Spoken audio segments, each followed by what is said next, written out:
ಅಕ್ರಮವಾಗಿ ಸಾಗಿಸುತ್ತಿದ್ದ ಪಡಿತರ ಅಕ್ಕಿ ವಶಪಡಿಸಿಕೊಂಡ ಅಧಿಕಾರಿಗಳು.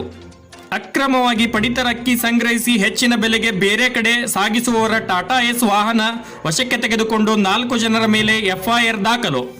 ಸುಮಾರು 2540 ಕೆಜಿ ಪಡಿತರ ಅಕ್ಕಿ ವಶಪಡಿಸಿಕೊಂಡ ಜಂಟಿ ಅಧಿಕಾರಿಗಳು.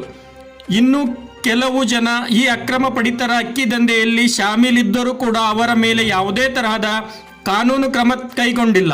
ಅಕ್ರಮ ದಂಧೆಕೋರರಿಗೆ ಕೆಲವು ಅಧಿಕಾರಿಗಳ ಕೈವಾಡ ಇರಬಹುದೇನೋ ಎಂದು ಕರ್ವೆ ಗಜಸೇನೆ ಅಧ್ಯಕ್ಷ ಮಾಳು ದುರ್ಗಣ್ಣನವರ್ ಆರೋಪ. ಬಾಗಲಕೋಟೆ ಜಿಲ್ಲೆಯ ಮಹಾಲಿಂಗಾಪುರ ಪಟ್ಟಣದಲ್ಲಿ ಅಕ್ರಮವಾಗಿ ಪಡಿತರ ಅಕ್ಕಿ ಸಂಗ್ರಹಣೆ ಮಾಡಿ ಟಾಟಾ ಎಸ್ ವಾಹನದಲ್ಲಿ ತುಂಬುವಾಗ ಪೊಲೀಸ್ ಅಧಿಕಾರಿಗಳು ಹಾಗೂ ಆಹಾರ ಇಲಾಖೆಯ ಅಧಿಕಾರಿಗಳು ಖಚಿತ ಮಾಹಿತಿಯ ಮೇರೆಗೆ ಜಂಟಿ ದಾಳಿ ನಡೆಸಿ ಸುಮಾರು 2540 ಕೆಜಿ ಪಡಿತರ ಅಕ್ಕಿ ವಶಕ್ಕೆ ಪಡೆದು 4 ಜನರ ಮೇಲೆ ಎಫ್ಐಆರ್ ದಾಖಲು. A1 ಅರುಣ್ ದಿಲೀಪ್ ನಾಯ್ಕರ್, A2 ವಿನಾಯಕ್ ತೇಲಿ, A3 ಪ್ರಭು ತಿಪ್ಶೆಟ್ಟಿ, A4 ಲಾಲಾ ಸಾಬ್ ಉರ್ಫ್ ದಾದಾ ಹಂಗಲಿ ಎಂಬುವರ ಮೇಲೆ ಎಫ್ಐಆರ್ ದಾಖಲಿಸಿಕೊಂಡಿದ್ದಾರೆ. ವರದಿ ಶಾನೋನ್ ಗೋಲಂಬಾವಿ. ಅಧಿಕಾರಿಗಳು ರೇಡ್ ಹಾಕಿದ್ದಾರೆ, ಇದರ ಬಗ್ಗೆ ನೀವೇನು ಹೇಳ್ತೀರಾ? ಹೌದು, ನಿಜ.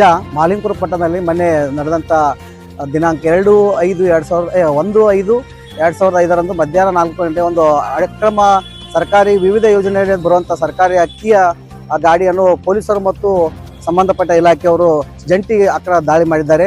ಅದರಲ್ಲಿ ಸುಮಾರು 2.5 ಟನ್ಗಿಂತ ಜಾಸ್ತಿ ಅಕ್ಕಿಯನ್ನು ವಶಪಡಿಸಿಕೊಂಡಿದ್ದಾರೆ. ಇದರಲ್ಲಿ ಬೆಳವಣಿಗೆಯಷ್ಟು ಮಾತ್ರ ಕೆಲವರ ಮೇಲೆ ಕೇಸ್ ದಾಖಲಾಗಿದೆ. ಇನ್ನು ಸಾಕಷ್ಟು ಜನ ಅದರಲ್ಲಿ ಶಾಮೀಲಾಗಿದ್ದರು, ಅವ್ರ ಮೇಲೆ ಯಾವುದೇ ರೀತಿ ಕ್ರಮ ಆಗಿಲ್ಲ. ಆಮೇಲೆ ಯಾವುದಾದ್ರೂ ನಾವು ಸಂಘಟನೆ ಪರವಾಗಿ ಅಧಿಕಾರಿಗಳಿಗೆ ಮಾಹಿತಿ ಕೊಟ್ಟರೆ ಅಕ್ರಮ ದಂಧೆ ಶುರು ಮಾಡಿದ್ದಾರೆ, ಇದನ್ನು ಬ್ರೇಕ್ ಹಾಕಿ ಅಂತ ಅಧಿಕಾರಿಗಳಿಗೆ ಮಾಹಿತಿ ಕೊಟ್ಟಿದೆ. ಆ ಮಾಹಿತಿಗೆ ಸೋರಿಕೆ ಮಾಡುವುದಾಗಿರ್ಬೋದು.